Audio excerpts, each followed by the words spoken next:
سلامونه دوستانو. دې ویډیو کې به زه تاسو ته درې تر څلور کمپاونډینګ سټریټ اخلم او دغه دلیل به هم تاسو ته وړاندې کوم چې ولې دا ټریډ زه اخلم. هیله لرم چې یو څه ترې زده کړئ.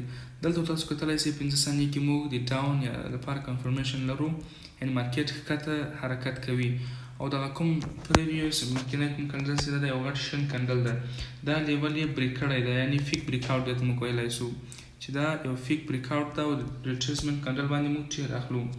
دا لیول یې په دې غټ شنه کندل باندې بریک شوی ده، نیامت شوی ده او دا کندل د ریټریسمنټ باندې موږ ټیر واخیستل او ډاون لپاره، او دا به وین کېږي انشاءالله. دا ښکته چې کوم کندل چې دي دا مخکیني دا د بایرس یا د لپاره کوم داسې خاص پاور نه ښیي یا قدرت نه ښیي او دا اګزاسټډ کندلز دي او دا ټیر زموږ وین شو. دلته به موږ 15 ثانیې کې بیا ګورو چې چېرته کنفرمیشن کوو موږ به ټریډ اخلو.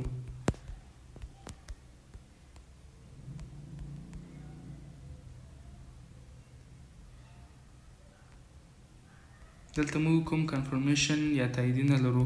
زه بل پیر راولم.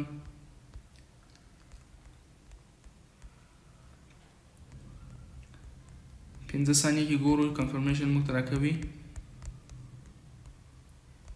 دې کندل ته به صبر کوو چې دا کندل کلوز شي. لږونه وروسته به موږ تصمیم نیسو چې کوم ډایرکشن ته هایر که پټ اپشن ته به موږ ټریډ لګوو.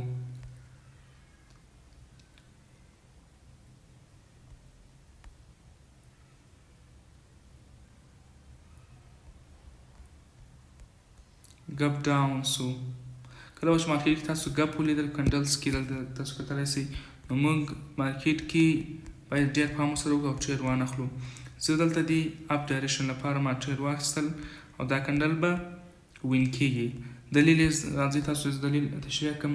دا پریویس کوم کندل چې دي تاسو کتلی شئ چې د پورت څخه ډېر ریجکټ نه لري او دا د دې کندل څخه اولني کندل او کوم ویکس دی او په دې کندل باندې هغه ویکس یې فیل کړی ده، نو دا دریم کندل به شین کندل باندې کلوزیږي ځکه چې دغه پریویس کوم کندل چې دي دلته د بایرس پاور زیات ده.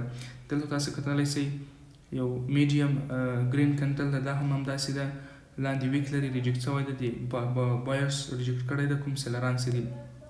دا هم د سیلر یو ریټریسمنټ کندل ده، دا هم بایرس کندل ده او دا هم شین کندل ده.